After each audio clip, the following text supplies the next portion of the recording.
Priya, welcome back to my channel. तो मैंने पहले ही स्टार्ट कर लिया है अपना some basic concept of macroeconomics chapter 2।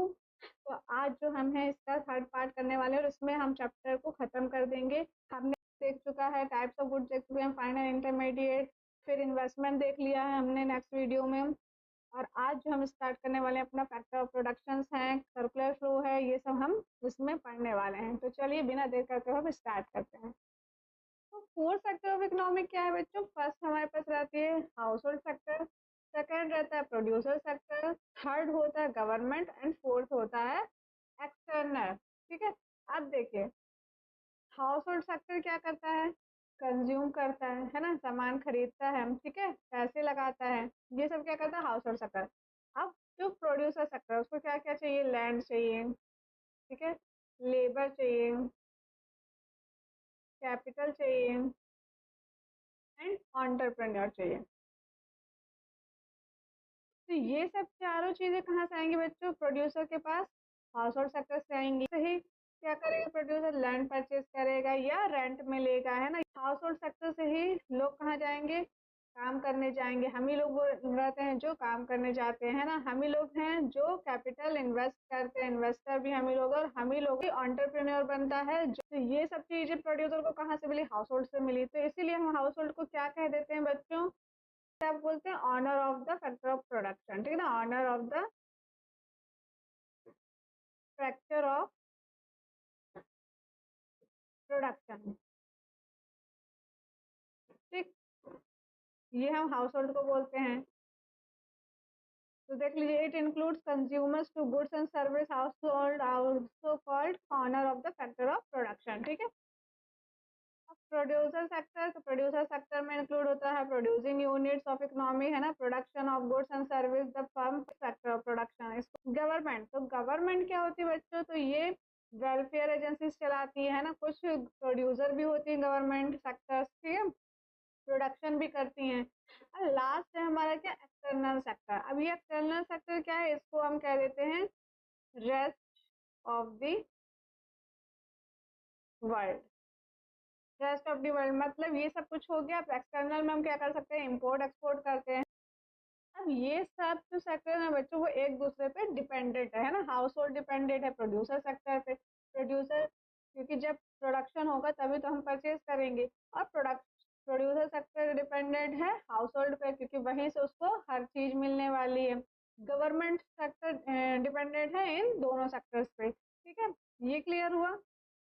तो चलिए, इंटरसेक्टरल फ्लो क्या होता है? एक दूसरे पे डिपेंड होना ही क्या कहलाता है? इंटरसेक्टरल फ्लो कहलाता है ना। तो हाउस होल्ड सेक्टर डिपेंड रहता है प्रोड्यूसर में, जो हमने अभी बात कर ली है, प्रोड्यूसर सेक्टर है हाउस होल्ड पे क्योंकि सप्लाई ऑफ फैक्टर प्रोडक्शन होता है। गवर्नमेंट सेक्टर डिपेंडेंट है दोनों पे, क्योंकि वहीं से इसको टैक्स भी मिलता है और नॉन टैक्स रेवेन्यू भी होता है। नॉन टैक्स रेवेन्यू क्या होगा बच्चों? जैसे कि हमको क्या करना पड़ता है, चालान कट जाते हैं हमारी गाड़ी के, है ना, तो ये भी क्या हो गई है?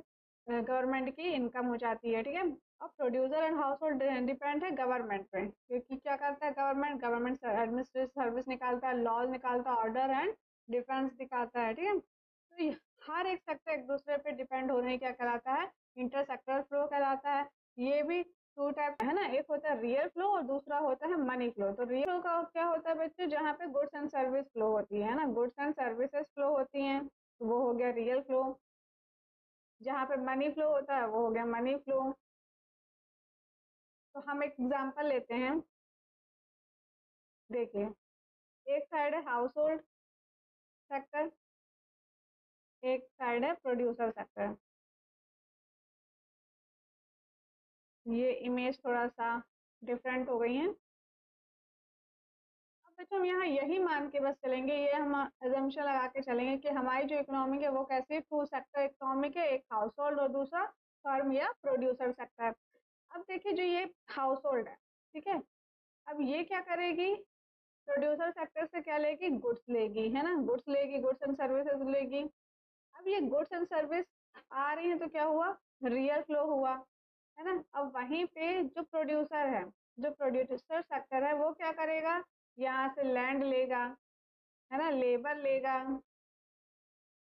कैपिटल लेगा एंड एंटरप्रेन्योर लेगा। तो ये सब क्या हो गई हैं goods and services, producer sector के लिए भी हो गई हैं। तो प्रोड्यूसर सेक्टर के लिए भी ये क्या हुआ, रियल फ्लो हुआ।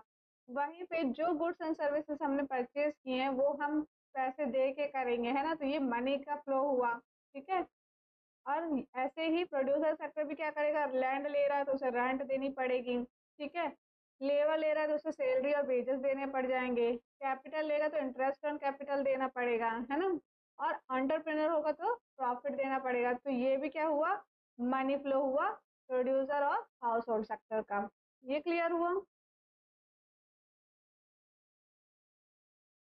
अब हम डिफरेंस देख लेते हैं बच्चों, मीनिंग।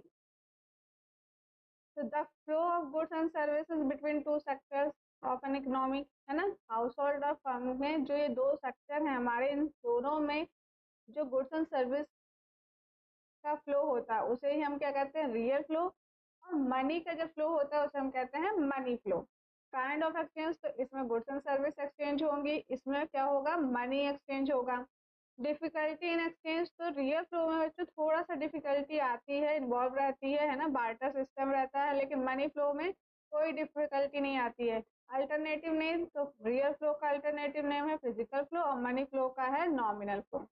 ठीक है, ये क्लियर हुआ। चलते हैं बच्चों हम सर्कुलर फ्लो ऑफ इनकम में। तो सर्कुलर फ्लो ऑफ इनकम क्या होती है बच्चों, किसी भी देश की ना खत्म होने वाली एक साइकिल, है ना, किसी भी कंट्री की। देखिए, the circular flow of income is an economic model that reflect how money और income flow through the different sector of economic, है ना, कि कैसे इनकम फ्लो होती है डिफरेंट सेक्टर ऑफ इकोनॉमिक में। मान के चलते हैं कि हमारे पास कितने इकोनॉमिक सेक्टर हैं, टू इकोनॉमिक सेक्टर के, एक बिजनेस फर्म या प्रोड्यूसर और दूसरा हाउस होल्ड, है ना, ये दो इकोनॉमिक सेक्टर है हमारे पास। अब देखिए हाउस होल्ड क्या करेगा, वो क्या है, factor owner of the factor of production है ना, तो क्या करेगा, ये परचेज भी करेगा और फर्म को इनपुट्स भी देगा, लैंड, लेबर, कैपिटल और एंटरप्रेन्योर्स देगा। ठीक, अब बिजनेस इससे क्या करेगा, सेल भी करेगा जो प्रोडक्शन किया है इसको हाउस होल्ड को, और इनका जो इनपुट है उसको यूज करके वो आउटपुट निकालेगा, मतलब कि इनको क्या करेगा, इनकम देनी पड़ेगी। तो देखिए इसमें थ्री फेजेस होते हैं। फर्स्ट होता है प्रोडक्शन, है ना, इसमें क्या होगा, प्रोडक्शन होगा गुड्स एंड सर्विस का। सेकेंड होगा इनकम। अब जो गुड्स एंड सर्विस बन रही है वो जिस जिस help four factor of production से बन रही है, तो फोर फैक्टर ऑफ प्रोडक्शन को इसको क्या करनी पड़ेगी, रेंट देना पड़ेगा, इंटरेस्ट ऑन कैपिटल देना पड़ेगा एंड प्रॉफिट देना पड़ेगा। ठीक है, तो इनकम जनरेट हुई। अब जब बच्चों हाथ में इनकम आ गई, पैसा आ गया, तो लोग क्या करेंगे, वापस से परचेज करेंगे, है ना, तो फिर क्या होगा, प्रोडक्शन होगा। तो ये थर्ड स्टेज जो है एक्सपेंडिचर है। ठीक, ये थ्री फेजेस होते हैं सर्कुलर फ्लो ऑफ इनकम के। तो चलिए देखिए, a simple economic assume that only two sector है। तो फर्स्ट हो गया हाउस होल्ड, सेकंड हो गया फर्म। तो household are consumer of goods and service and the owner of the factor of production, land, labour, capital और enterprises. However the firm sector produce goods and service and sell them to household. अब phases को देख लेते हैं। तो first होता है general phase, जिसको हम प्रोडक्शन भी कहते हैं। ठीक है, प्रोडक्शन फेज है, ये फर्स्ट फेज होता है जहाँ पे क्या होगा, प्रोड्यूस होगी गुड्स एंड सर्विसेज। ठीक है, सेकंड होता है डिस्ट्रीब्यूशन, हम क्या कहते हैं, इनकम भी कहते हैं, है ना, यहाँ पे क्या होगा, इनकम जनरेट होगी। ठीक, ये किस किस वे में होगी, वेजेस हो गया, सैलरी हो गई, है ना, रेंट अगर वो लिए लैंड लिए हैं तो रेंट देना पड़ेगा, कैपिटल लिए हैं तो इंटरेस्ट देना पड़ेगा, और एंटरप्रेन्योर है तो क्या करना पड़ेगा, प्रॉफिट देना पड़ेगा। वही डिस्ट्रीब्यूशन फेज। अब डिस्पोजिशन फेज को हम एक्सपेंडिचर फेज भी बोलते हैं। ठीक है, यहाँ पे हम वापस से ही क्या करेंगे बच्चों, यहाँ पे हम वापस से ही प्रोडक्शन में स्पेंड करेंगे, है ना, प्रोडक्ट खरीदेंगे, ठीक है ना, गुड्स एंड सर्विसेज को परचेज करेंगे, उसमें स्पेंड करेंगे मनी अपना, जब हमारे पास मनी आ गया। तो ये तीन फेजेस हो गए हमारे। Through the different phase of circular flow of income, the income generate in the production unit. ठीक है, इनकम जो कहाँ से जनरेट होती है, प्रोडक्शन यूनिट से ही जनरेट होती है, और से ही प्रोडक्शन यूनिट में आ जाती है, और जो कि सर्कुलर फ्लो को कंप्लीट करती है। ठीक है ना, और ऐसे ही ये पूरा साइकिल चलता ही रहता है ना, प्रोडक्शन का हो गया, इनकम का हो गया और एक्सपेंडिचर का हो गया, तो वापस से यही सब चीजें चलती ही रहती हैं। ठीक है, ये क्लियर हुआ बच्चों। चलिए, अब टाइप्स ऑफ फ्लो जो हमने देख लिया है कि रियल फ्लो और मनी फ्लो को हमने पढ़ चुका है ना। तो रियल फ्लो क्या था, the flow of factor services household to the firm corresponding flow goods and form the firm of household, है ना। क्या होता है, जैसे हमारे पास टू फैक्टर ऑफ इकोनॉमिक है, तो फर्स्ट है हाउस होल्ड, सेकेंड है फर्म। तो हाउस होल्ड क्या करता है बच्चों, परचेज करता है, तो गुड्स एंड सर्विसेज आ गई। और फर्म क्या करेगा, हाउस होल्ड से लैंड लेगा, लेबर लेगा, कैपिटल लेगा, इंटरप्राइजेस लेगा, इसको हम क्या कह देंगे, फैक्टर सर्विसेज कहते हैं, ठीक है। रियल फ्लो को बच्चों हम फिजिकल फ्लो भी कहते हैं। और there is no involvement of money, इसमें कोई भी मनी का इन्वॉल्वमेंट नहीं होता है, सिर्फ और सिर्फ गुड्स एंड सर्विस का ही एक्सचेंज होता है ना। हाउस होल्ड देगा फर्म को क्या, लैंड देगा, लेबर देगा, कैपिटल, इंटरप्राइजेस देगा, जो कि गुड्स एंड सर्विस में आएंगे। और वहीं अगर फर्म लेता है तो क्या लेगा, गुड्स एंड सर्विस लेगा, मनी का कोई भी इन्वॉल्वमेंट नहीं है, ठीक है। ये क्लियर हुआ। अब मनी फ्लो में चलते हैं।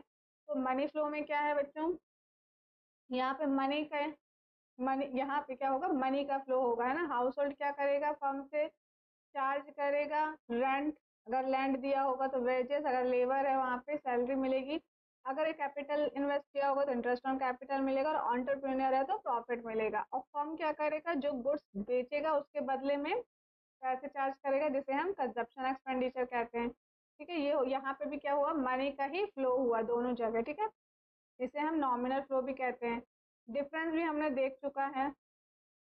अब हम चलते हैं बच्चों significance of circular flow of income में। इम्पोर्टेंस क्या है सर्कुलर फ्लो के, तो ये हमको हेल्प करता है जो हमारे जो सेक्टर ऑफ इकोनॉमिक्स है उनको समझने में, है ना, कि वो एक दूसरे से कैसे डिपेंडेंट है। हेल्प करता है हमको नेशनल इनकम निकालने में, ठीक है, क्योंकि इसी प्रोडक्शन मेथड, इनकम मेथड है, एक्सपेंडिचर से ही हम क्या निकालते हैं, इनकम, नेशनल इनकम निकालते हैं। तो ये हमको हेल्प करता है नेशनल इनकम निकालने में, ठीक है। ये क्या शो करता है, इक्विलिब्रियम पोजीशन शो करता है इकोनॉमी की, ठीक है। आइडेंटिफाई, हेल्प करता है लीकेज और इंजेक्शन को आइडेंटिफाई करने में, ठीक है। तो लीकेज और इंजेक्शन क्या है बच्चों, तो लीकेज क्या हुआ, लीकेज देख लेते हैं। लीकेज क्या है, जहां से हम मनी को निकाल लेते हैं ना, सर्कुलर फ्लो ऑफ इनकम से हम क्या करते हैं, मनी को विड्रॉ कर लेते हैं, ठीक है, मनी को विड्रॉ कर देते हैं। या फिर जो हाउस होल्ड जो अपनी इनकम को सेव करता है, वो पार्ट क्या कहला जाएगा, लीकेज कहला जाएगा, है ना। इससे क्या होगा, लीकेज और withdraw is a part of income of the economy that does not pass through the circular flow. Result क्या होता है, unavailability of the money. Can be said that leakage क्या करता है, रिड्यूस करता है हमारी इनकम ऑफ इकोनॉमी को। इंजेक्शन क्या होता है बच्चों, हम एडिशन कर रहे हैं, इंट्रोड्यूस कर रहे हैं मनी को सर्कुलर फ्लो में, है ना। Injection into the circular flow income are result money borrowed by household and the firm from different external sector like financial, ठीक है। अब इसकी वजह से क्या होता है, इकोनॉमिक इंक्रीज होता है। तो लीकेज क्या करता है, लीकेज इनकम ऑफ इकोनॉमी को डिक्रीज करता है, और इंजेक्शन क्या करता है, इंजेक्शन इनकम ऑफ इकोनॉमी को इंक्रीज करता है, ठीक है। अब देख लेते हैं जो एजम्पशंस हैं बच्चों, है ना, कि एजम्पशन क्या क्या है। तो 5 एजम्पशन है हमारे, कि हमको क्या एज्यूम करके चलना है, कि हमारे पास कितनी इकोनॉमिक है, 2 ही इकोनॉमिक, एक हाउस होल्ड एक फर्म। एक्सटर्नल और गवर्नमेंट इकोनॉमिक को हमको छोड़ देना रहता है। Household inclusive provide factor services to business, और business solely receive factor services from household, है ना। यहाँ पे हम क्या मानते हैं कि हाउस होल्ड क्या कर रहा है, फैक्टर सर्विसेज बिजनेस को प्रोवाइड कर रहा है, बिजनेस हमको, हाउस होल्ड को प्रोवाइड कर रहा है, right. Business make things and services entire the house hold. अब क्या है कि बिजनेस क्या करता है, क्या बिजनेस जो है वो गुड्स एंड सर्विसेज बनाता है हाउस होल्ड के लिए और सेल कर देता है। Household receive factor income in return for the service provided by to the business and utilize the income of the consumption of goods and services, ठीक है। Saving are non existent. अब यहाँ ये मान के चलते हैं कि ना ही सेव हो रहा है, ना हाउस होल्ड कुछ सेव कर रहा है, ना बिजनेस कोई प्रॉफिट सेव कर रहा है, ठीक ना। यहाँ पे ये एजम्पशन मान के चलते हैं। तो ये थे हमारे सर्कुलर फ्लो ऑफ इनकम का। तो हम देख लेते हैं डोमेस्टिक टेरिटरी। तो आखिर डोमेस्टिक टेरिटरी क्या है बच्चों, जो हमारा इंडिया है, ठीक है, पूरी बाउंड्री है, इसमें हम कहीं भी घूम सकते हैं, इन्हीं को आराम से क्या कर सकते हैं, यूज कर सकते हैं, है ना। तो यही क्या कहलाती है, ज्योग्राफिकल बाउंड्री कहलाती है। तो इसी को हम क्या कहेंगे, डोमेस्टिक टेरिटरी कहेंगे, है ना। तो it refers to the geographical territory administered by government within which person goods and capital circulate freely, है ना। यहाँ पे हम आराम से घूम सकते हैं, कहीं भी जा सकते हैं, कोई दिक्कत नहीं होगी, ज्यादा लैंग्वेज की दिक्कत होने वाली है और ना ही मनी की, ठीक है। लेकिन जब जब हम नेशनल इनकम की बात करते हैं ना, तो नेशनल इनकम में हमें बहुत सी चीजें ऐड करनी पड़ती हैं। तब हम क्या क्या इसमें इंक्लूड करेंगे और क्या एक्सक्लूड करेंगे, तो ये हम देख लेते हैं। तो देखिए सबसे पहले बच्चों वाटर, है ना, तो जो हमारे वाटर से रिलेटेड बिजनेस होते हैं जैसे कि फिशिंग हो गया, है ना, क्योंकि हमारे जो पानी वाले एरिया है वहां से बहुत बिजनेस होता है फिशिंग का, तो ये सब क्या हो गया वाटर में आ जाएगा, तो वो भी क्या हो जाएंगे पार्ट हो जाएंगे डोमेस्टिक टेरिटरी की, लेकिन ये बिजनेस किसका होना चाहिए, इंडिया के रेसिडेंट्स का होना चाहिए, ठीक है। शिप्स एंड क्राफ्ट, तो ये भी जो ऑपरेट हो रहे हैं रेसिडेंट ऑफ द कंट्री होना चाहिए, सबसे मेन बात की रेसिडेंट ऑफ द कंट्री होनी चाहिए। अब और क्राफ्ट कहीं भी जाए, कोई भी देश में जाए, लेकिन क्या कहलाएंगे, डोमेस्टिक टेरिटरी के अंदर आएंगे, ठीक है। वेल नोन स्टेब्लिश एम्बेसीज हो गई हैं, ठीक है, मिलिट्रीज हो गई हैं, कंसल्टेट्स हो गए हैं, लोकेटेड इन अब्रोड भले हों लेकिन कहाँ के हों, रेसिडेंट ऑफ द कंट्री हों, तो क्या हो जाएगा, ये इंक्लूड हो जाएगा। अब डोमेस्टिक टेरिटरी में क्या इंक्लूड नहीं होता वो देख लेते हैं। जो भी एम्बेसीज मिलिट्री हमारे यहाँ एस्टेब्लिश्ड है, मतलब कंट्री में एस्टेब्लिश हों लेकिन बाहर की हों, तो वो क्या हो जाएंगे, नहीं इंक्लूड होंगी। इंटरनेशनल ऑर्गेनाइजेशन जो होंगे यूएनओ WHO, वो भी नहीं आएंगे डोमेस्टिक टेरिटरी के अंदर, ठीक है। आप चलते हैं नॉर्मल रेसिडेंट, जो इंडिविजुअल या इंस्टीट्यूट, कोई भी इंडिविजुअल, मतलब जैसे कि हम और आप हो गए, इंस्टीट्यूट कोई भी स्कूल हो सकता है, बिजनेस हो सकता है, कंपनी हो सकती है, ठीक ना। ये क्या कर रहे हैं, who ordinary reside in the country, जो कंट्री में रह रहे हैं, और इनका खाना पीना एक्सपेंसेस सब कुछ कहाँ से हो रहा है, कंट्री से ही हो रहा है, उसे हम क्या कह देंगे, नॉर्मल रेसिडेंट कह देंगे। तो इसमें जो है of economic interest implies two thing, दो चीज जरूरी होती है। फर्स्ट होता है कि जो रेसिडेंट लाइव्स और located with in the domestic territory, resident मतलब क्या होता है बच्चों, रहने वाला, है ना, तो जहाँ का भी रहने वाला है वो एक डोमेस्टिक टेरिटरी के अंदर हो। First the resident carries out basic economic activities, जैसे कि कमाना, खाना, स्पेंड करना, है ना, हर चीज कहाँ होना चाहिए, उसी लोकेशन से होना चाहिए, तो हम क्या कह देंगे कि वो वहाँ का रेसिडेंट है, नॉर्मल रेसिडेंट उसको कह देंगे। अब बच्चों क्या क्या इंक्लूड नहीं होता जब हम इसको फॉरेन टूरिस्ट और विजिटर, है ना, कोई भी ऐसा इंसान जो घूमने आया हो या ट्रीटमेंट के लिए आया हो, मेडिकल ट्रीटमेंट, या पढ़ने आया हो, या स्पोर्ट्स जैसे कि आईपीएल वगैरह चलते हैं तो दूसरे देश के हमारे यहाँ खेलने आते हैं, तो उन्हें हम क्या कहेंगे, नॉर्मल रेसिडेंट में नहीं इंक्लूड करेंगे, ठीक है। फॉरेन स्टाफ हो गए एम्बेसीज के, अब एम्बेसीज क्या हुए बच्चों, ये तो वैसे ही दूसरी कंट्रीज की होती हैं। अगर मान लो अमेरिका एम्बेसीज है इंडिया में, तो वो नाम ही कहला रहे क्या, अमेरिकन एम्बेसीज, एम्बेसीज नहीं रहेंगे। ऑफिशियल्स, ये सब कौन है, ये लोग नॉर्मल रेसिडेंट में नहीं इंक्लूड होंगे। नेक्स्ट है इंटरनेशनल ऑर्गेनाइजेशन, जैसे कि यूएनओ हो गया, WHO हो गया, ये भी क्या है, नॉर्मल रेसिडेंट में नहीं कहलाएंगे, इंटरनेशनल एरिया से ही नॉर्मल रेसिडेंट कहलाएंगे। अब जो इनके एम्प्लॉय हैं बच्चों, है ना, जो यहाँ पे काम कर रहे हैं, वो क्या कहलाएंगे, वो जहाँ के हैं, जहाँ से बिलोंग करते हैं, वहाँ के रेसिडेंट कहलाएंगे, ठीक है। ये लोग जहाँ पे काम करते हैं वहाँ के रेसिडेंट कहलाएंगे, है ना, ना कि इंटरनेशनल एरिया के कहलाएंगे, ठीक। मान लो कि कोई अमेरिकन है जो काम कर रहा है यूएनओ ऑफिस में, ठीक है, जो लोकेटेड है कहाँ, इंडिया में, तो वो क्या कहलाएगा, नॉर्मल रेसिडेंट्स ऑफ अमेरिका कहलाएगा, जहाँ पे काम कर रहा है वहाँ का नहीं कहलाएगा, है ना। लेकिन अगर वो इंसान 1 साल से ज्यादा हो गए हैं उसको रहते हुए, है ना, तो वो क्या कहलाएगा, फिर कहला जाएगा इंडिया का रेसिडेंसी, नॉर्मल रेसिडेंट, ठीक। क्रू मेंबर होगा फॉरेन के, ठीक है, ये सब क्या कहलाएंगे, अगर वो 1 साल से कम है तो वो भी रेसिडेंट में नहीं इंक्लूड होंगे। तो इसका मतलब साफ है बच्चों, इसका पहला, इसमें क्या चाहिए कि 1 ईयर कम से कम रहना चाहिए, तो फिर क्या हो जाएंगे, नॉर्मल रेसिडेंट में आ जाएंगे, ठीक है। तो चलिए अब सिटीजनशिप देख लेते हैं। तो सिटीजनशिप क्या हुआ, या तो बर्थ से ही वो उस देश में हो, या फिर कुछ लीगल प्रोविजंस होते हैं उसके अंडर आएगा, तो हम उसको क्या कह सकते हैं कि वो उस एरिया का, उस कंट्री का सिटीजन है, सिटीजनशिप मिल जाएगी, है ना। फर्स्ट हो गया a person when born in India, ठीक है, और सेकंड हो गया a person born outside India applies for citizenship and India law allow him to become an Indian citizen. Citizenship it an economic concept based on the basic economic activities perform by a person, ठीक है ना। Basic economic activity मतलब कि earn करना भी यहीं पे हो, ठीक है, और एक्सपेंस करना भी, है ना,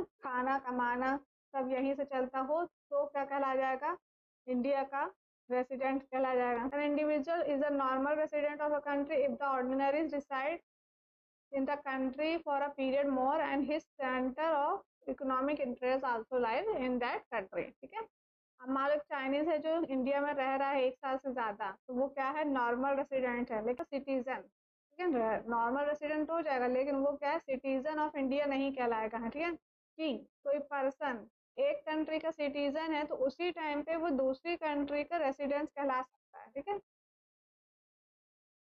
अब फैक्टर ऑफ इनकम और ट्रांसफर इनकम देख लेते हैं। फैक्टर इनकम क्या है बच्चों, कि it refers to income received by factor of production और rendering factor service in the production process, है ना। फैक्टर ऑफ प्रोडक्शन हमारे पास क्या क्या है आपको पता है, लैंड है, लेबर है, कैपिटल है, इंटरप्राइजेज है। ये factor income of normal resident of a country, it includes national income. ठीक है, रेसिडेंट्स के हैं वो कहाँ पे इंक्लूड होगा, नेशनल इनकम में इंक्लूड होगा। मान लो रेंट हो गया, वेज हो गया, इंटरेस्ट हो गया, प्रॉपर्टी, 4 चीजें हैं, है ना। Factor of production primary inputs which lead to need goods produce and services, produce goods and services, they are broadly, और इनको हम 4 हेड में डिवाइड करते हैं, लैंड, लेबर, कैपिटल और एंटरप्रेन्योर, है ना। ये हो गया हमारा क्या, फैक्टर इनकम। ट्रांसफर इनकम जो है वो वन साइडेड होती है ना, इसमें कोई भी प्रोडक्टिविटी सर्विस नहीं इंक्लूड होती, it is not included any national income, इसमें कोई भी नेशनल इनकम इंक्लूड नहीं होता, it does not reflect any production of goods and services. ठीक, it can be received either within the domestic territory और from abroad, ये domestic territory में भी रिसीव हो सकते हैं या फिर अब्रॉड में भी। मान लो ओल्ड एज पेंशन हो गया, है ना, स्कॉलरशिप हो गया, अनएम्प्लॉयमेंट अलाउंस हो गया, पॉकेट मनी हो गया, taxes received by the government are transfer income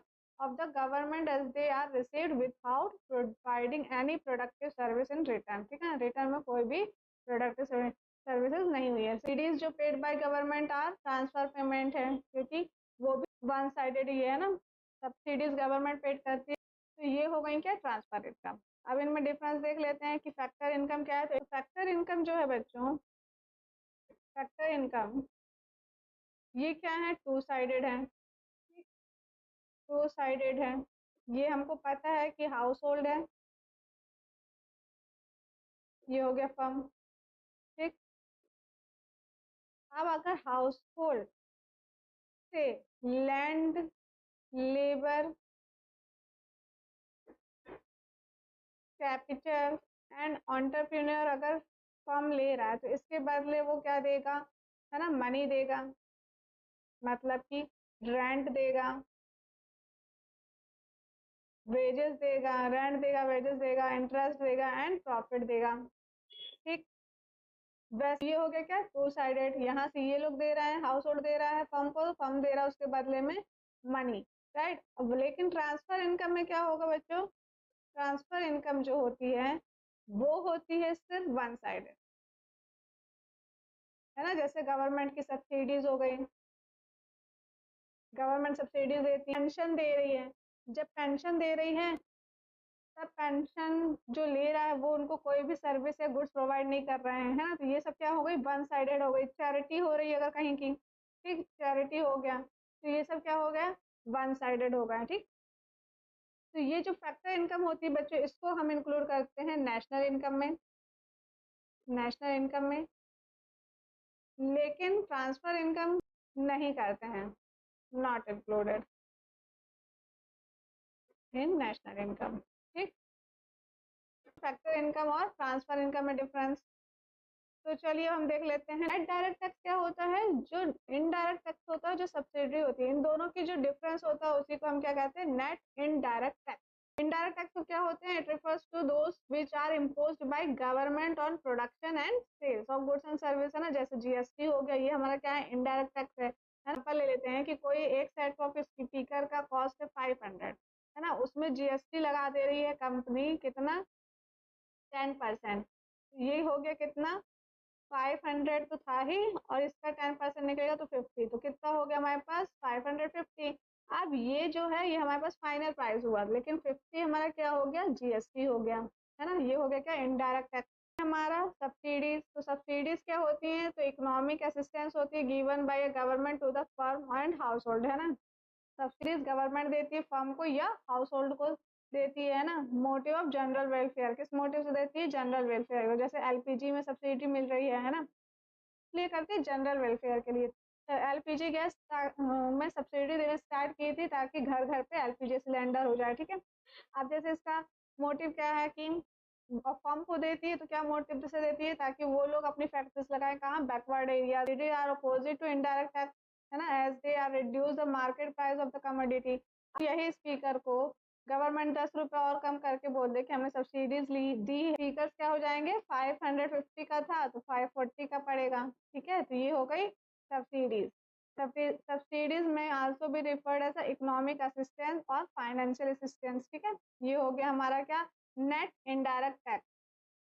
तो कैसे निकलता है इनडायरेक्ट टैक्स, तो उसमें से सब्सिडी माइनस कर देंगे तो हमारे पास निकलेगा नेट इनडायरेक्ट टैक्स।